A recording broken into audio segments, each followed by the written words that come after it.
I have always been partial to art museums. From an age as young as 11, I used to always define the art museum as my way of experiencing church. And since living in New York, I've always believed that the Met was the best portal into the sublime of God. Paintings, sculptures, Rococo vases, beautiful weaponry. These are the poeticized cloth and clay idols of God's creation. There are static recreations of creation, our bewildered childlike strokes of His inspiration.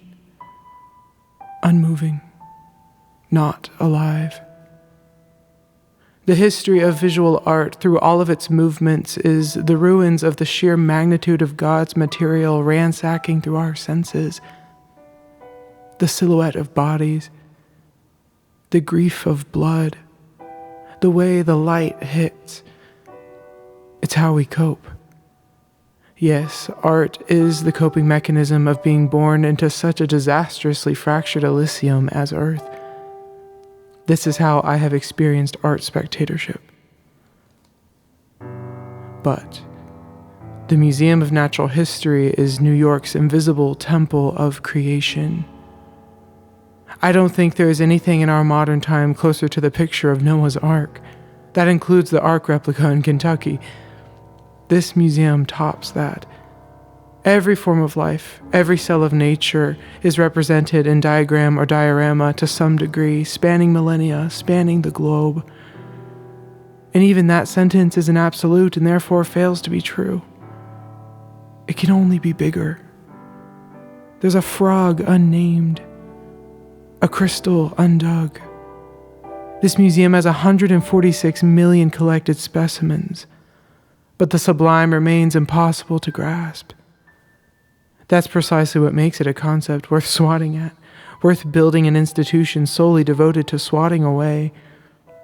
The concept of natural history is, in and of itself, the proof that this planet is a timeline. It started. It will end. There's dominions, species, ladders, food pyramids, systems that we did not invent. Networks that we indeed write to understand all this, but by no means did we create it. And I'm not sure the museum fully understands that. What are we taking credit for here? What are we buying with our general admission? When comparing this museum to the Met, I wished it wasn't so educational, that it wasn't so fact-filled. I wanted prayer fountains, more rotundas.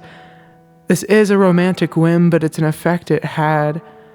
I wish that it was a little more apparent to visitors that God did all this, and that they themselves, in their sore shoes, are His crown jewel.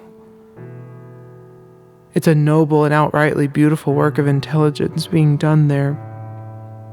It is a temple. It is completely a place of worship. The way a child's head draws back in awe at the whale is just the same as one might do within the cathedrals of Rome.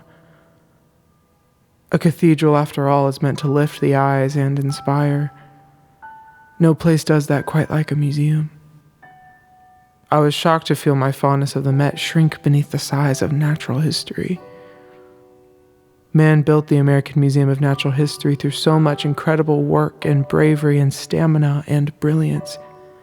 He's preserved it sweetly in His pride.